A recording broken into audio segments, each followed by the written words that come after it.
जीवम जीवम दवम जिणवरवसहेड जेडे दिठम देविंदविंदवंदम वंदे तम सर्वदा शिरसा। द्रव्य संग्रह जी ग्रंथ और दूसरे अधिकार के बाद अपनी परिशिष्ट पर अपनी चर्चा चल रही है। कल अपन ने निश्चय व्यवहार का स्वरूप देखा कि व्यवहार के कथन, जिनवाणी में जितने भी व्यवहार के कथन हैं उनको यदि ऐसा ही श्रद्धान किया जाएगा तो मिथ्यात्व होगा। ये समझना बहुत इम्पोर्टेंट बात है। एज इट इज श्रद्धान करोगे तो मिथ्यात्व होगा।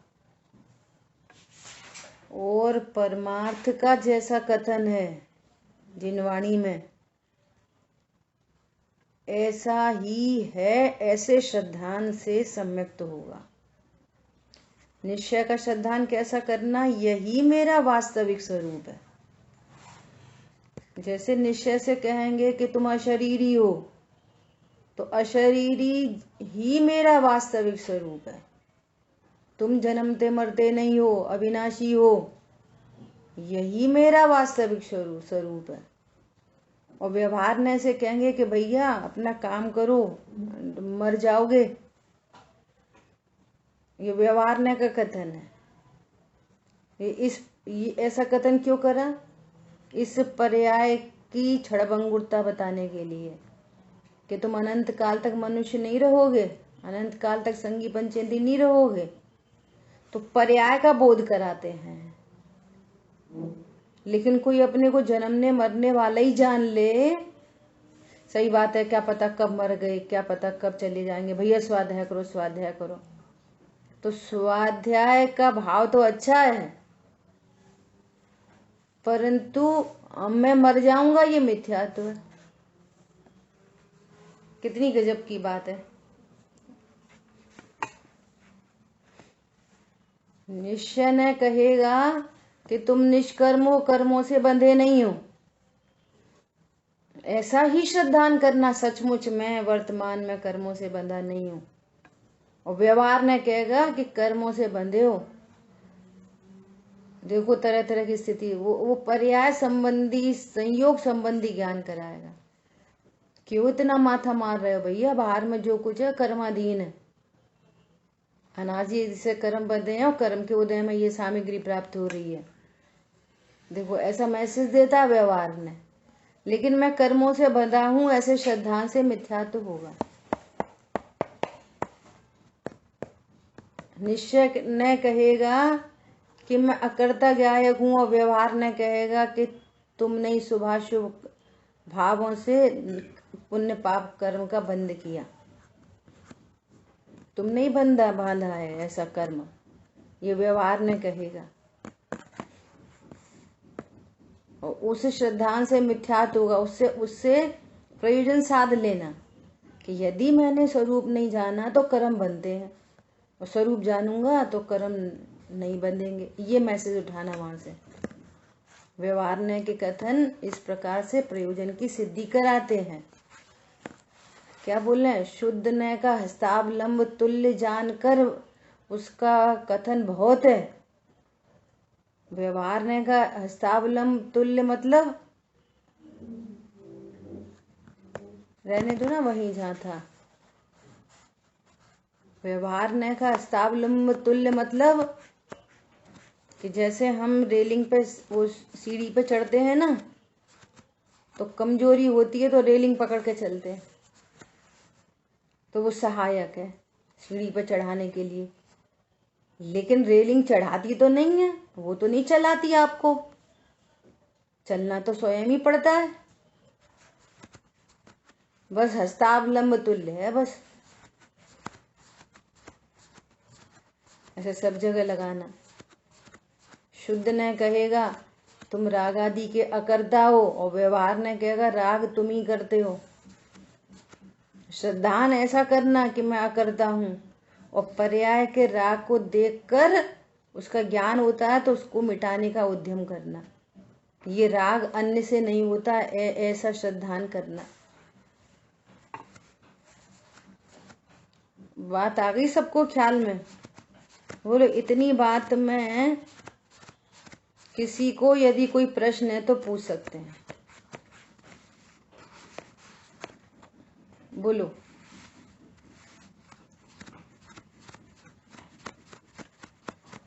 कायदे से तो ये इतना इम्पोर्टेंट चीज है कि जैसे हम क्लास में पढ़ते हैं तो टीचर बराबर से प्रश्न बनाता है, फिर उत्तर आते हैं, कॉपी चेक होती है, पास फेल सारा कार्यक्रम होता है। स्वरूप तो वास्तव में ऐसा ही है, पढ़ने का तरीका तो यही है कि बराबर से क्वेश्चन आंसर हो, आप खुद नोट्स बनाओ, तैयारी करो।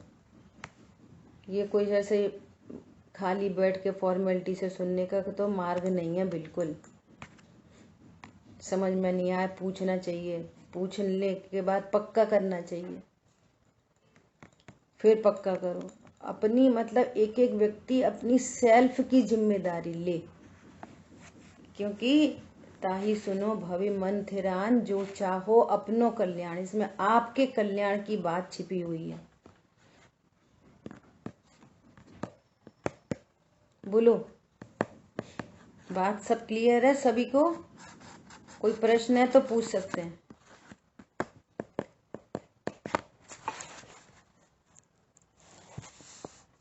और सुबह हम लोगों ने ऐसा प्रयोग किया कि जितने भी लोग थे तो वो सब लोग, कुछ लोगों ने नहीं खोला, सब लोग वीडियो ऑन करके बैठे थे, तो बहुत अच्छा लग रहा था क्लास में। अपन भी ये चाहते हैं कि अपन दोपहर की क्लास में भी सभी लोग वीडियो ऑन करके बैठें। अभी कितने लोग हैं जो वीडियो ऑन कर सकते हैं? जितने लोग कर सकते हैं वीडियो ऑन करें।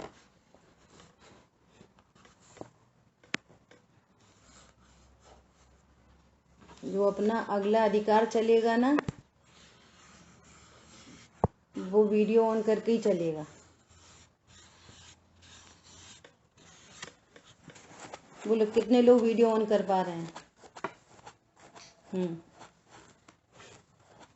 बढ़िया। वीडियो तो ऑन है पर फोन को म्यूट रखें और वीडियो ऑन करें।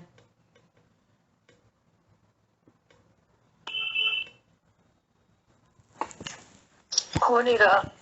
अच्छा चलिए, अपने घर में है ना, बच्चों से पूछ के भाभी जी, और कल से तैयारी करें।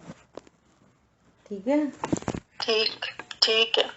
तो अब तक आपकी तरफ से रेस्पॉन्स नहीं आ रहा। अब तक जो चर्चा हुई वो सब क्लियर है कि निश्चय न को किस प्रकार से हमको उसका श्रद्धान करना है और व्यवहार न के कथनों से प्रयोजन की सिद्धि करनी है।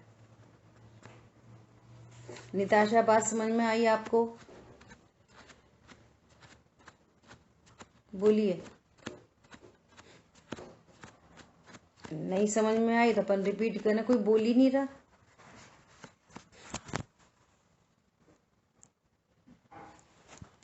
समझ में आई। व्यवहार ने उसका सहाय है, निश्चय का सहाय है, निश्चय तक पहुंचने में सहायक है। आई उसको वैसे ग्रहण।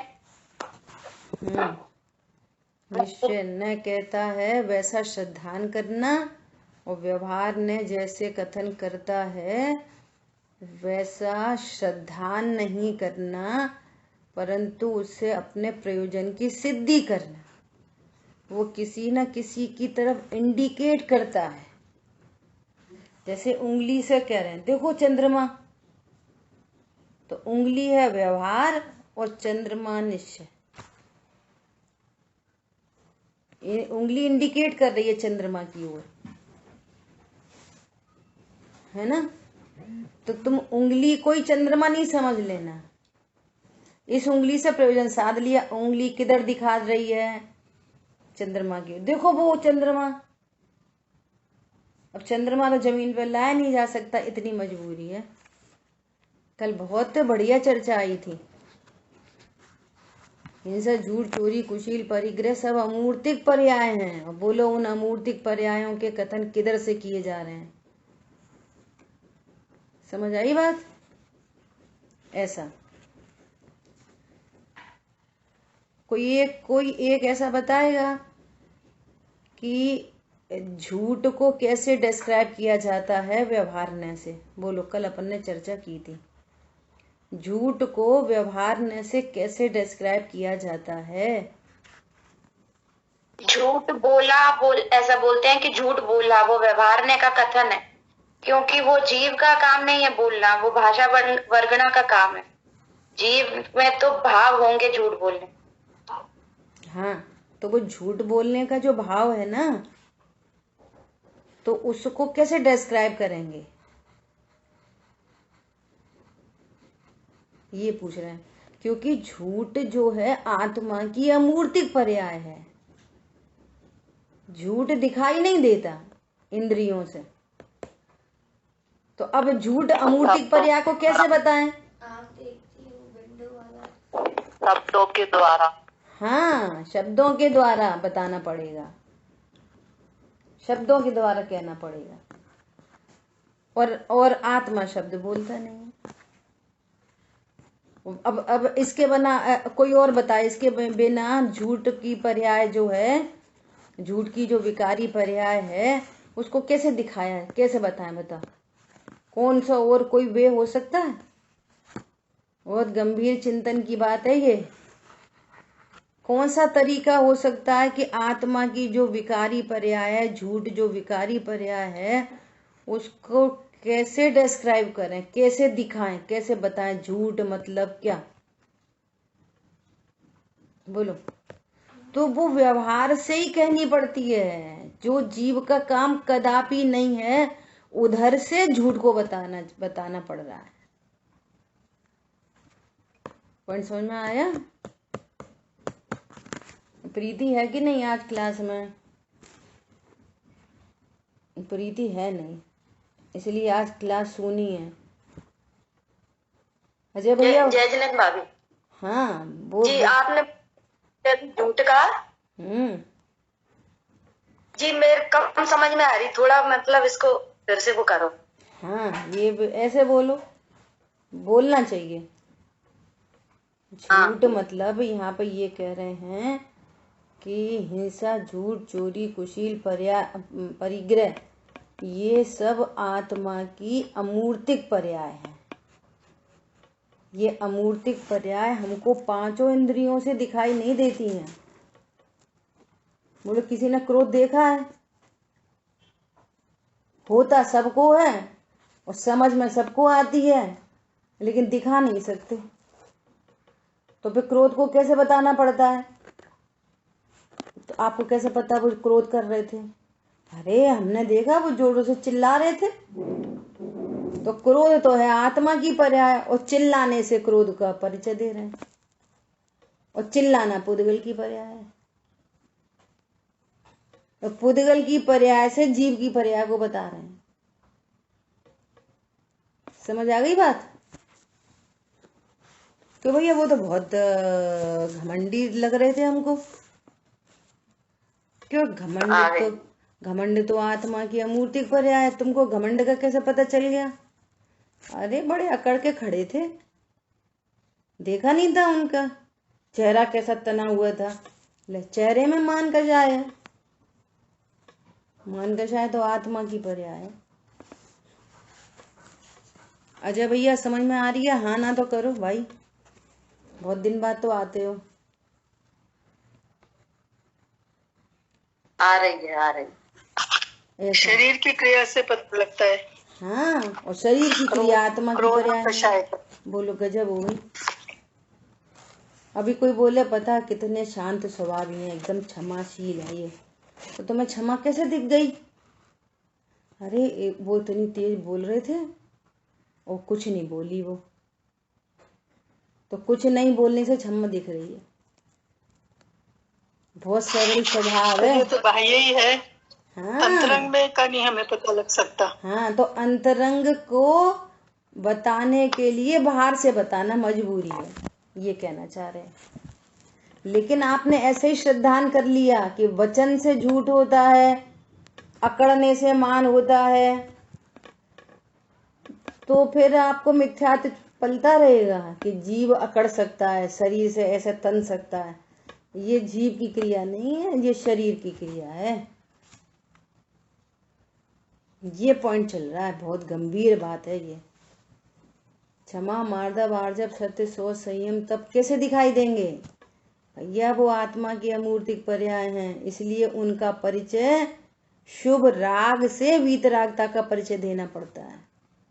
शुभ राग वीतरागता नहीं है, लेकिन वीतरागता का परिचय शुभ राग से या शरीर की क्रिया से देना पड़ता है। इसलिए व्यवहार अन्य के कथन बहुत हैं जिनवाणी में। किसके लिए? वो परमार्थ को बताने के लिए व्यवहार न का कथन है, एज इट इज फॉलो करने के लिए नहीं। टेक मैसेज फ्रॉम दैट व्यवहार न के कथन से। व्यवहार न के कथन ने जो मैसेज दिया है, आप उस मैसेज को ग्रहण करो, न कि व्यवहार को एज इट इज फॉलो करो, क्योंकि उसका फल संसार ही रहेगा। आपको आगाह किया जा रहा है। लास्ट एग्जाम्पल दे रहे हैं इस बात को समझाने के लिए। घंटी बजी, डोर खोला, एक सामने लड़का। मम्मी ने पूछा कि कौन है बेटा? बिजली वाला। और लाइट चली गई थी। तो फटाफट से बहू आई, बोली अरे बिजली वाला है, चलो अपने को तो इडली बनानी थी, दाल पीस लो। तो बिजली वाला, वो लड़के में बिजली नहीं भरी है।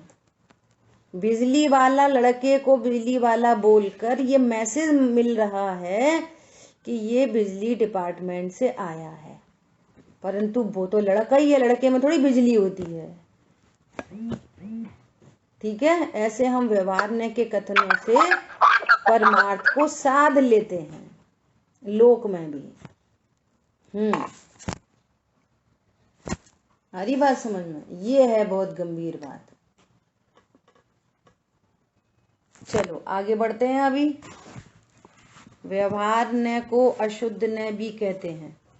अशुद्ध न को हे कहा है क्योंकि अशुद्ध न का विषय संसार है और संसार में आत्मा क्लेश भोगता है। यदि आपको क्लेश भोगना हो तो आप लापरवाही से स्वाध्याय सुन सकते हैं, कुछ का कुछ समझ सकते हैं। निश्चय व्यवहार के इस कथन को भली प्रकार से मत समझो तो कोई प्रॉब्लम नहीं है, ये कहना चाह रहे हैं। क्या बोला? यदि आप भली प्रकार से शुद्ध न को हे नहीं जानोगे, उसका विषय संसार है, बना रहने दो संसार। नहीं भैया, आत्मा क्लेश भोगता है संसार में। बोलो।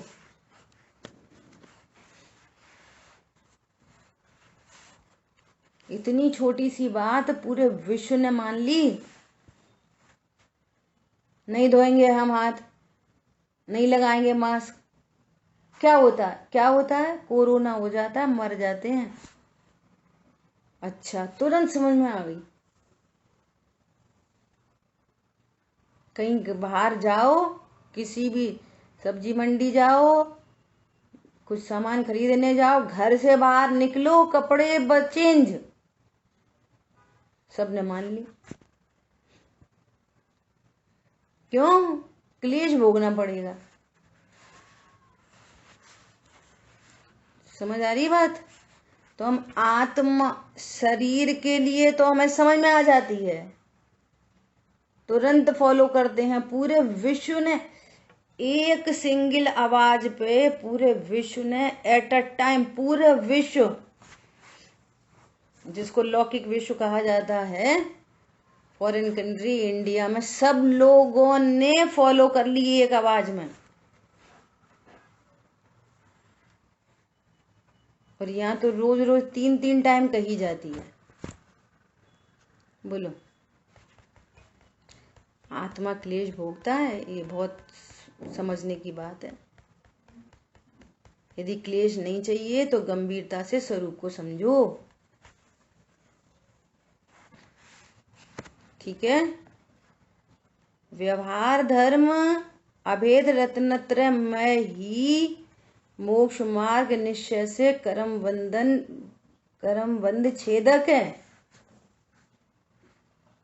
कर्म बंध का छेदने वाला मैं त्रिकाली ध्रुव भगवान आत्मा हूँ, ऐसा ज्ञान, ऐसा विश्वास, इस ज्ञान विश्वास पूर्वक टेंशन रिलीज हुआ, शांति हुई, निश्चिंता हुई, निर्भरता हुई, ये रत्नत्रय भेद विज्ञान ही कर्म बंध का छेदक है और इसके साथ रहने वाला हाईएस्ट शुभ विकल्प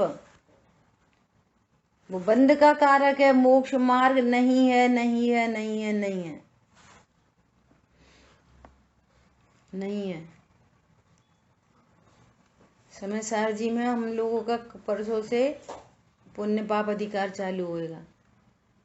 4 प्रकार से बताया है कि 4 प्रकार से पुण्य पाप एक ही है। 4 प्रकार से एक ही है, अलग अलग नहीं है। और जो इनको अलग अलग समझते हैं कि पुण्य खराब है, पुण्य अच्छा है, पाप खराब है, ऐसा समझते हैं, तो वो घोर अपार संसार में डूबते हैं। पुण्य पाप को एक जानकर भगवान आत्मा इनसे भिन्न है, ऐसे ज्ञान, श्रद्धान और आचरण से रत्नत्रय प्रकट होते हैं। इससे संसार क्लेश का अभाव होएगा। अब चूंकि एक बार में ज्ञान तो सम्यक हो जाता है, श्रद्धा सम्यक हो जाती है, पर एट अ टाइम में चारित्र पूरा सम्यक नहीं होता, उसमें क्रम पड़ता है। तो मोक्ष मार्ग के साथ में शुभ भाव चलते रहते हैं और स्वभाव के आशय उससे वो धीरे धीरे मिटते रहते हैं, है ना। लेकिन वो शुभ भाव बंध का ही हेतु है, ये हमारे को श्रद्धान करना चाहिए। सो यहाँ पे कह रहे हैं व्यवहार रत्नत्रय धर्म वह शुभोपयोग का विकल्प है, पुण्य बंध कारक है, मोक्ष कारक नहीं है। इसलिए कभी भी शुभ भाव पर रीझना नहीं चाहिए। रीझने लायक तो एक भगवान आत्मा है। ठीक है। भावलिंगी मुनीश्वरों को, श्रावकों को व्यवहार धर्म रूप शुभ क्रिया भी मोक्ष मार्ग नहीं है। उनके 28 मूल गुण भी मोक्ष मार्ग नहीं है और 11 प्रतिमा भी मोक्ष मार्ग नहीं है। वे तो शुभ भाव रूप विकल्प हैं जो बंध के कारण है। और जितनी भी 3 कषाय के अभाव की जो वीतरागता है वो मोक्ष मार्ग है, और 2 कषाय चौकड़ी के अभाव रूप जो वीतरागता है वो उससे मोक्ष मार्ग चल रहा है। वो बंध का छेदक है, नाशक है, वो संसार क्लेश का अभाव करने वाला है। और शुभ भाव तो संसार क्लेश को बढ़ाने ही वाले हैं। तो फिर शुभ नहीं करें कि मत करो। तो शुभ नहीं करने के 2 तरीके हैं, या तो शुभ नहीं करो तो फिर पाप में जाएगा नियम से, और या तो फिर शुभ नहीं करो, स्वभाव सन्मुख हो जाओ। ये बेस्ट वे है। हाँ, नहीं करो शुभ भाव, स्वरूप का आश्रय करो, पुण्य बंध का की निर्जरा हो जाएगी और वीतरागता वृद्धि हो जाएगी। ये काम करो। मैं पाप तो तजा है, अब पुण्य भी तजूंगा। कैसे तजूंगा? स्वभाव की सन्मुखता से तजूंगा। और स्वभाव की सन्मुखता के बिना छोड़ा तो फिर एकांत रूप से पाप में जाओगे, फिर तो तुम्हारा और भी बुरा होएगा। समझ आ गई बात? शुभ क्रिया में रहने से जीव विकल्पी है, इसलिए दुखी है। शुभ क्रिया में रहने से जीव विकल्पी है, इसलिए दुखी है। समस्या इस बात की है कि अशुभ क्रिया में रहने पर भी वो अपने को विकल्पी और दुखी नहीं समझ रहा। क्यों नहीं समझ रहा? क्यों नहीं समझ रहा? तीव्र मोह है। क्या है? तीव्र मोह है। इसलिए इसको लगता है सही तो है, सही तो है, और क्या करें, तो करना ही चाहिए, सही तो है, सही तो है। जो पीलिया का रोगी होता है ना, उसको मिश्री कड़वी लगती है और करेला मीठा लगता है, तो करेला खाते कहता है ठीक तो है, ठीक तो है। क्यों? पित्त का रोगी है। ऐसे ही ये मोह का रोगी है ना। व्यवहार धर्म ज्ञानी को बंध का हेतु अर्थात बंध का मार्ग है। और जितनी बातें ये कही जा रही हैं, ब्रैकेट को छोड़ के अपन पढ़ रहे हैं, हर ब्रैकेट में ये वाली बात कही जा रही है कि ये कहाँ लिखा है। उसके आपको प्रमाण दिए जा रहे हैं कि ये वाली बात कहाँ लिखी है। कलश टीका सूरत से प्रकाशित प्रश्न नंबर 104 है ना। देखो कितनी गजब बात लिखी है। ओहो, दृष्टांत देखो कितना शानदार है। व्यवहार धर्म ज्ञानी को बंध का हेतु है अर्थात बंध का मार्ग है। जैसे कंबल में चित्रित नाहर की भांति कथन मात्र नाहर है। मतलब जैसे कोई ब्लैंकेट पे कोई बना रहता है ना, शेर बना है ब्लैंकेट के ऊपर, तो चित्रित नाहर की भांति कथन मात्र का शेर है। वो क्या शेर है? वो क्या खा लेगा हमको? चित्र। ऐसे ही ये व्यवहार चारित्र कथन मात्र चारित्र है। जैसे कंबल पे बना हुआ शेर, कंबल पे बना हुआ शेर सच्चा शेर नहीं है, वो उससे हमको भयभीत होने की जरूरत नहीं है, वो हमें खा नहीं लेगा। ऐसे ही व्यवहार चारित्र कथन मात्र चारित्र है, उससे कोई मोक्ष मार्ग नहीं हो जाएगा। वो लोग कितना गजब का एग्जाम्पल दे रहे हैं। तो भाई साहब आप उसको व्यवहार चारित्र क्यों कह रहे हो? फिर वही बात आती है, निश्चय चारित्र का प्रतिपादन करने के कारण वो व्यवहार चारित्र निश्चय चारित्र का प्रतिपादन कर रहा है। अगर बाहर में 28 मूल गुण हैं तो वो ये बता रहा है कि अंदर 3 कषाय चौकड़ी के अभाव की वीतरागता है। व्यवहार चारित्र क्या है? व्यवहार चारित्र मतलब जो चारित्र तो नहीं है, लेकिन चारित्र मतलब वीतरागता, जो वीतरागता के साथ रहने वाले शुभ भाव हैं, जो धर्म जैसे लगते हैं तो नहीं, तो उनको व्यवहार, इसमें से लगा लो, अपन हर बार बोलते हैं व्यवहार चारित्र के बीच में से लगा लो, व्यवहार से चारित्र कहा जाता है। वो चारित्र तो है नहीं, तो 28 मूल गुण के परिणाम व्यवहार चारित्र है, अर्थात व्यवहार से चारित्र हैं।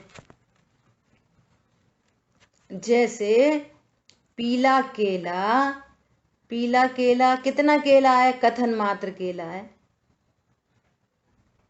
केला तो सफेद होता है, लेकिन सफेद केले के साथ में होने से जैसे जैसे भीतर का केला मीठा होता जाता है, सॉफ्टनेस आती जाती है, वैसे वैसे वो छिलका भी हरे से पीला होता जाता है। देखो प्राकृतिक।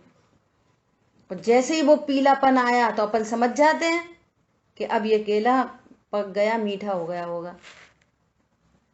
कभी कभी आ जाते हैं ना कच्चे केले घर पे, और फिर वो पकने लग जाते हैं, तो हम कैसे अंदर देख के बोलते हैं पक गए?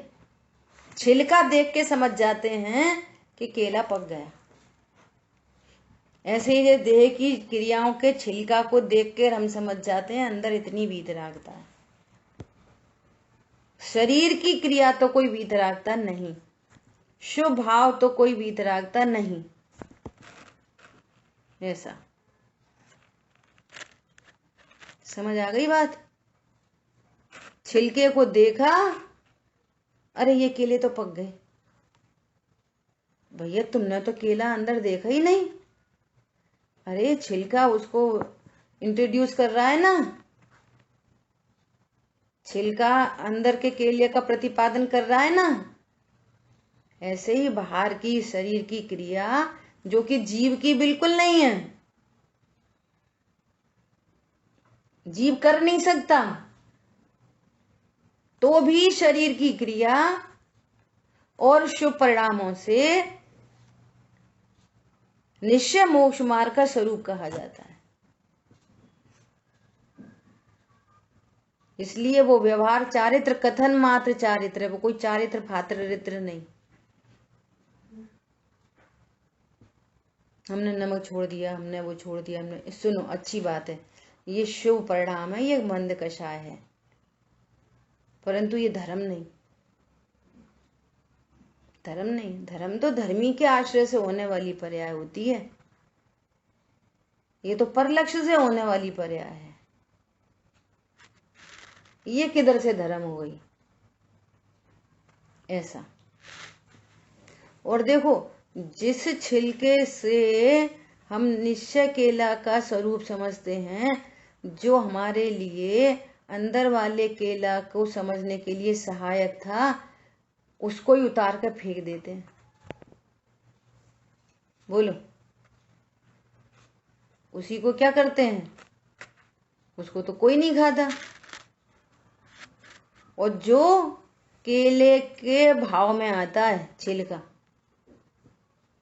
जो वजन से मिलता है ना, तो अगर भैया हम केले के छिलका तो हटा के फेंक देंगे, तुम तो केला के रेट बता रहे हो 50 रुपए किलो,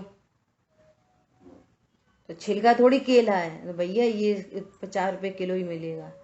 देखो, साथ में रहने से वो छिलका 50 रुपए किलो मिलता है, बादाम का छिलका 500 रुपए किलो मिलता है। इतनी कीमत देनी पड़ती है उस व्यवहार की। कब देनी पड़ती है? जब वो निश्चय के साथ में होता है तब। ऐसे ऐसे छिलके किसी व्यक्ति ने ठेले पर खड़े होके छिलके खाए हों, वहीं पर छिलके रह गए हों, तो वो छिलके नहीं बेचता 50 रुपए किलो। भाई साहब देखो, मैंने छिलका 50 रुपए किलो बेचे हैं, जो केले के साथ थे। अब जे छिलके रह गए, जे ले लो 50 रुपए किलो। पागल हो गए? 10 रुपए किलो भी नहीं लेगा कोई। इसलिए निश्चय के बिना का जो कुछ भी व्यवहार चारित्र है, वो कुछ काम का नहीं है। अकेला बंद के हेतु है, उससे कोई मोक्ष मार्ग नहीं होता। समझ में आ रही है? केले के बिना का छिलका भी नहीं है, वो तो कचरा है। अद्भुत बातें हैं। मतलब हाँ, प्राकृतिक चीजों से अपने को क्लियर होती है चीजें। कितने गजब का एग्जाम्पल है। कंबल में चित्रित शेर की भांति वो कथन मात्र शेर है, उसी प्रकार व्यवहार चारित्र कथन मात्र चारित्र है, किंतु वह वास्तव में चारित्र नहीं। वह कर्म छपण का कारण नहीं, बंध का कारण है। उससे कर्मों की छपड़ा नहीं होती, क्षय नहीं होता कर्मों का, उल्टा बंद होता है उससे। यहाँ ऐसी श्रद्धा कराई है कि मोक्ष मार्ग मात्र आत्मिक वीतराग भाव है, अति सूक्ष्म राग रूप वर्तन बंध का कारण है, कर्म की निर्जरा का कारण नहीं है। ठीक है, देखो एक और पढ़ लेते हैं 2 मिनट में। व्यवहार धर्म की क्रिया ज्ञानी को मोक्ष पंथ की काटने वाली है, बंध की क्रिया है, बाधक है, विचार में निषिद्ध है। इसका भाव बहुत है, इसलिए इसकी चर्चा अपन कल ही करेंगे। व्यवहार धर्म की क्रिया ज्ञानी को मोक्ष पंथ की काटने वाली है। बोलो, बाधक है वो। ऐसे थोड़ी मुनि बने बिना, मुनि बने बिना। जैया 28 मूल गुण पढ़ रहे हैं, वो आगे चपक श्रेणी आरोहण के लिए बाधक है। जे जे जहाँ साधक है तेई तेई तहाँ बाधक है। स्याद बात शैली है। विचार में निषिद्ध है, ठीक है। देखो नीचे कितनी खतरनाक बात लिखी है। सम्यक दृष्टि को वह क्रिया चारित्र मोह के बलात्कार से होती है। लो,